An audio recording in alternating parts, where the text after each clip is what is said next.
Hello, আসসালামু আলাইকুম guys. কেমন আছেন সবাই? আম, আজকের জার্নাল একটা ভিডিও ওপেন করলাম। মানে ভিডিওটা ওপেন করার কথা ছিল কালকে, কিন্তু সময়ের সময় পাই নাই আর কি। এই জন্য আজকে ওপেন করলাম, যেহেতু আজকে মার্কেট বন্ধ। ঠিক আছে, আজকে মার্কেট এই যে মার্কেট এখন বন্ধ আছে গোল্ড। কালকে একটা ট্রেড করছিলাম, আর ট্রেড করি নাই। একটু ব্যক্তিগত কাজে বিজি ছিলাম, এই জন্য আর ট্রেড করা হয় নাই। সো কালকে ট্রেডটা নিছিলাম মূলত। কালকে অবশ্যই এটা এসএল গেছে, প্রায় বেশি যায় না এসএল, এখানে $5 থেকে $6 মতো এসএল গেছে। ঠিক আছে, $5 থেকে $6 মতো এসএল গেছে। তো আমি যেহেতু জার্নাল আকারে ভিডিও আপলোড করি, আমি অবশ্যই বলেছিলাম যে লস হইলেও আমি আপলোড করব, প্রফিট হইলেও আমি আপলোড করব। সো কেন লস হয়েছে এই বিষয়টাও আমি একটু এক্সপ্লেন করব। তার আগে আজকের তারিখটা একটু বলে নেই। আজকের তারিখ হচ্ছে 16/5/2026। অর্থাৎ এই জার্নালটা এই জার্নালটা হচ্ছে 15 তারিখে। ঠিক আছে, এই জার্নালটা হচ্ছে 15 তারিখে, 15/5/2026 সালে আমি কালকে এই ট্রেডটা করছি। এবার আসি মূল কথায়। আহ, কালকে যে ট্রেডটা করছিলাম আমি, টাইম ফ্রেম ছিল হচ্ছে 5 মিনিটের টাইম ফ্রেমে। আমি হায়ার টাইম ফ্রেম কোনো কিছু খুব একটা ফলো করি না। আমি দেখতেছিলাম যে higher time frame sell direction দিচ্ছিল। হ্যাঁ, তারপরেও আমি এখানে ছোটখাটো একটা স্ক্যালপিং করতে যাচ্ছিলাম। আনুমানিক এই পর্যন্ত টার্গেট রাখছিলাম। First target and second target ছিল এই যে এখান থেকে যে বড় মুভটা আসছে, ওই মুভের পর্যন্ত টার্গেটটা রাখা হয়েছিল। এখন লস কেন গেছে এই বিষয়টা একটু বলি। লস যাওয়া, আমি ট্রেড নিছিলাম মূলত এখানে চেঞ্জ অফ ক্যারেক্টার দেখা। মানে আনুমানিক এখানটাই চেঞ্জ অফ ক্যারেক্টার ছিল। ঠিক আছে, চেঞ্জ অফ ক্যারেক্টার দেখে এন্ট্রি নিছি। তা আমি মনে করছিলাম যে এটা হচ্ছে লাস্ট সুইং, যেহেতু এখানে চেঞ্জ অফ ক্যারেক্টার দিছে, অবশ্যই বস বানাইতে যাবে এটারে। ঠিক আছে, এটারে মানে মার্কেট স্ট্রাকচার অনুযায়ী, এটার স্ট্রাকচার অনুযায়ী আমি একটু ফলো করার ট্রাই করছিলাম। মার্কেট স্ট্রাকচার দেখে ট্রেড করার একটা প্ল্যান ছিল আমার। আর এখানেও জোনটা খুবই ভালো স্ট্রং জোন ছিল, যেখান থেকে এই যে একটা বুলিশ প্রেসার আসছে। পরবর্তীতে আবার বায়ার্স এখানে হ্যাভি হয়ে গেছে। ঠিক আছে, তো এই জোনের উপরে যদি এই ক্যান্ডেলটা ক্লোজিং দিত, তাহলে একটা পসিবিলিটি ছিল টার্গেট দিয়ে দেওয়ার। যেহেতু এসএল দিয়ে দিচ্ছে, তার তার মূল কারণ হচ্ছে আমি লোয়ার টাইম ফ্রেমে ছিলাম। অর্থাৎ 5 মিনিটে চেঞ্জ অফ ক্যারেক্টারে গুরুত্ব দিছি, আমি হায়ার টাইম ফ্রেমে ভ্যালু দেই নাই। যার কারণে আমার কালকে এই সেলটা নিতে হয়েছে আর কি। হ্যাঁ, এখন অ্যাকাউন্টে আছে, ব্যালেন্স আছে প্রায় 86, 86 বলতে 96 ডলারের মতো। সো কালকে ব্যালেন্স আরো ছিল। এখানে যে লসটা খাইছি আমি, এটা প্রথমে বুঝতে পারি না যে কেন লস গেছে। তারপরে বুঝতে পারলাম যে হচ্ছে আমি লোয়ার টাইম ফ্রেমে ছিলাম, এটা আমার খেয়াল ছিল না। হ্যাঁ, যার কারণে এই এই লেভেল, আর এই লেভেলটাও ছিল একটা স্ট্রং লেভেল। হ্যাঁ, যে আমি মনে করছিলাম যে এখান থেকে একটা ভালো পুলিশ প্রেসার পাইতে পারি। যেহেতু মার্কেট ডাউন সাইডে যাবে, অর্থাৎ সেল সাইডে মার্কেট ক্লোজ হবে, সেই জন্য আমার একটা এক্সপেকটেশন ছিল যে এইখানে যারা সেল সাইড নিয়ে বসে আছে, ওদের স্টপ লস খাবে। অর্থাৎ যারা ভাববে যে এখান থেকে মার্কেটটা যাবে, অর্থাৎ আমি একটু বলি, এখান থেকে মার্কেট মনে করেন এইখানে যাবে। ঠিক আছে, যারা এখান থেকে সেল সাইডে এন্ট্রি করবে, ওদের এসএল খাবে। খাওয়ার পরে মার্কেট এইখান থেকে যাবে, কারণ এটা ছিল ওর নিউ ডাটা। ঠিক আছে, এটা হচ্ছে ওর নিউ ডাটা বলা যায়। এখানে কাছাকাছি চলে আসার পর এটা ওল্ড ডাটা হয়ে যাবে। মানে এটা এত পরিমাণ ভ্যালিড একটা এরিয়া ছিল, এখান থেকে ট্যাপ করলে মনে করেন যে হেভি একটা সেল প্রেশার পাবে এখান থেকে। আমি মনে করছিলাম যে এখান থেকে ওর মেন সেলটা পাওয়ার কথা। কিন্তু আসলে সেটা হয় নাই। আমার এসএল দেওয়ার পরে গিয়া মার্কেট ক্লোজিং হয়েছে, যেহেতু খুব একটা টাইম বাকি ছিল না। প্রায় 12টা 2টার সময় মার্কেট ক্লোজ হয়ে গেছে। সো ভাবছিলাম যে এখানে ট্যাপ করার পরে এর বাকি এই সেলটা দিতে পারে, হ্যাঁ। কিন্তু এই জোনটা খুব একটা স্ট্রং জোন। পরবর্তীতে যদি এই জোনে আসে মার্কেট, আমি এখান থেকে অবশ্যই একটা সেল ধরার ট্রাই করব, অবশ্যই সেটা কনফার্মেশনের সাথে, হ্যাঁ। সো এসএল যাইতেই পারে, এটাই স্বাভাবিক। মার্কেটের একটা ভয়ঙ্কর বাস্তবতা হচ্ছে আপনাকে অবশ্যই এসএল নিতে হবে। আর এসএল নিয়ে যে টিকে থাকতে পারবে, আপনাকে মনে করেন যে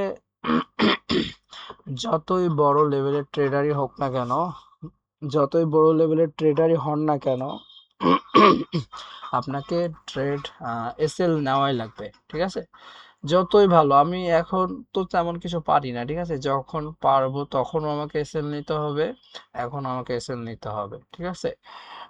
একটা ব্যবসায় যদি লাভ লস না থাকে, তাহলে ওই ব্যবসাটা হারাম হয় না।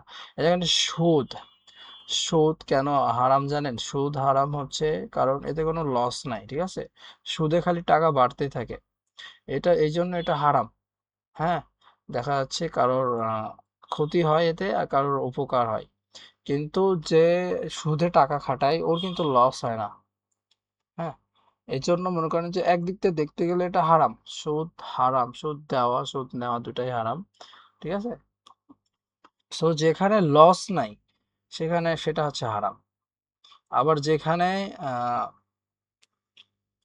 আহ যেখানে মনে করেন যে রিয়েল, যেরকম বাইনারি বাইনারি হারাম। কিন্তু বাইনারি হারাম কেন? কারণ ট্রেডিং এর কিছু রুলস আছে, সেই রুলস গুলা বাইনারির সাথে যায় না, হ্যাঁ? এই জন্য বাইনারি হারাম। যেমন বাইনারিতে আপনাকে 1 মিনিট টাইম ফ্রেম বেঁধে দেওয়া আছে, 1 মিনিটে ট্রেড করতে পারবা, 5 মিনিটে ট্রেড করতে পারবা, এর বেশি পারবা 5 minute, 15 minute, 30 minute, 10 second, 30 second, ঠিক আছে। এসব টাইম ফ্রেমের ভিতরে আপনাকে প্রিডিকশন করতে হবে যে এই টাইমের ভিতরে ক্যান্ডেল কোথায় থাকবে, আপে থাকবে না ডাউনে থাকবে, ঠিক আছে। এই একটা প্রিডিকশন, এই প্রিডিকশনটা থাকতে মানে হচ্ছে আপনার আপনি একটা বাজারে বসছেন, আপনার কোনো নিয়ন্ত্রণ নাই ওই বাজারে, ঠিক আছে। ওদের প্রোগ্রাম করা আছে, ওই প্রোগ্রাম অনুযায়ী আপনাকে চলতে হবে, এটা কোনো ট্রেডিং না, বুঝছেন। আপনি যা ফরেক্সে দেখেন, আপনি এখানে ট্রেড নিলেন, আপনার মন চাইলো না, আপনি কেটে দিলেন, যতটুকু প্রফিট হয়েছে বা লস হলে আপনি নিয়ে চলে গেলেন, হ্যাঁ। কিন্তু বাইনারিতে এটা না, এই ক্যান্ডেলটা পুরাটা সময় ক্লোজিং দিবে।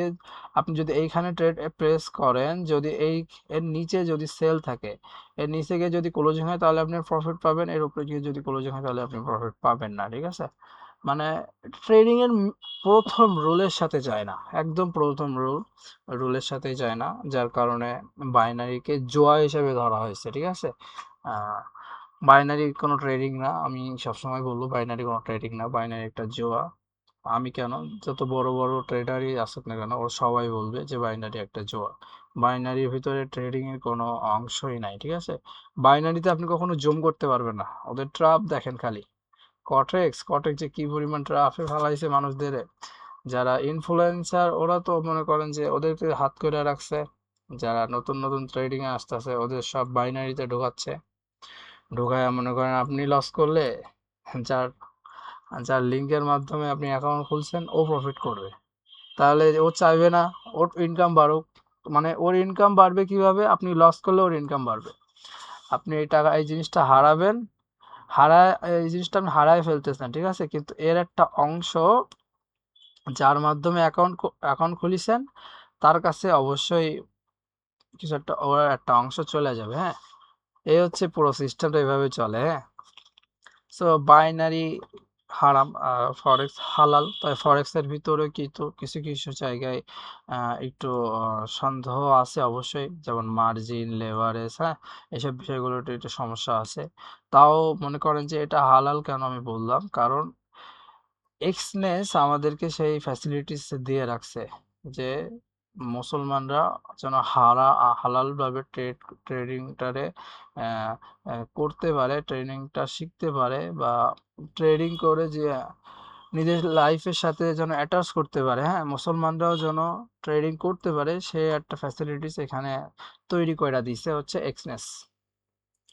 হ্যাঁ, এক্সনেসে কোনো প্রকার সুদ ঘুষ দেওয়া হয় না। যেমন একটা ট্রেড যদি আপনি হোল্ড করেন 24 ঘন্টার বেশি, একটা ট্রেড যদি আপনি হোল্ড করেন 24 ঘন্টার বেশি, তাহলে ওইখানে আপনাকে সুদ বা ঘুষ দেওয়া লাগে বা নেওয়া লাগে, ঠিক আছে? যদি বাই সাইডে নেন, সুদ দিবে বা নিবে, এরকম চলতেই থাকবে, ঠিক আছে? তো যারা মুসলিম কান্ট্রিতে আছে, এক্সনেস শুধুমাত্র তাদের জন্য স্পেশালি, তাদের কাছ থেকে কোনো প্রকার নেয় না, সুদ নেয় না, ঠিক আছে? এটা হচ্ছে মুসলমান কান্ট্রিদের জন্য একটু স্পেশাল ভাবে বরাদ্দ করে দিচ্ছে। কিন্তু ও কোথা থেকে নেয়? ও নেয় হচ্ছে স্প্রেড হিসাবে নেয়। যেমন বিগ প্রাইস, আক্স প্রাইস, এই যে এখান থেকে নেয়। ও এই যে দেখেন, এই যে দুইটা লাইন এখানে দেখা যাচ্ছে, এই যে একটা রেড আর এই যে একটা নীল, এখান থেকে মূলত নেয়। মানে এটা হচ্ছে হাসিল হিসাবে, গরু কিনতে গেলে যেরকম হাসিল দেওয়া লাগে, এতটুকু জায়গা হচ্ছে ব্রোকার বলতেছে এতটুকু জায়গা তুমি আমারে দিবা। আমি যদি এই জায়গাতে বাই এন্ট্রি নিই, আমার বাই করা লাগবে এইখান থেকে, ঠিক আছে? ও আমাকে এখান থেকে কারেন্ট মার্কেট থেকে কখনোই বাই করতে দিবে না, আমাকে এইখান থেকে বাই করতে হবে। যদি সেল করি আমি, কারেন্ট মার্কেট থেকে আমাকে সেল করতে দিবে না, আমাকে এইখান থেকে সেল করতে হবে, ঠিক আছে? এতটুকু জায়গা হচ্ছে ব্রোকার ফি, ব্রোকার খাবে, মানে এক্সনেস খাবে, ঠিক আছে? এটা হচ্ছে এক্সনেসের মূলত ইনকাম, বুঝছেন? যার কারণে ট্রেডিং এ এটা হচ্ছে, গরু কিনতে গেলে আপনাদের কিন্তু একটা হাসিল দেওয়া লাগে, ওই হাসিলের ফিটাও এখান থেকে নিয়ে নেয় এক প্রকার, বাংলা ভাষায় যেটা বললে বুঝবেন, সেটাই হচ্ছে এই যে। তাই ট্রেডিং, ফরেক্স ট্রেডিং হালাল বা কমোডিটি ট্রেডিং হালাল।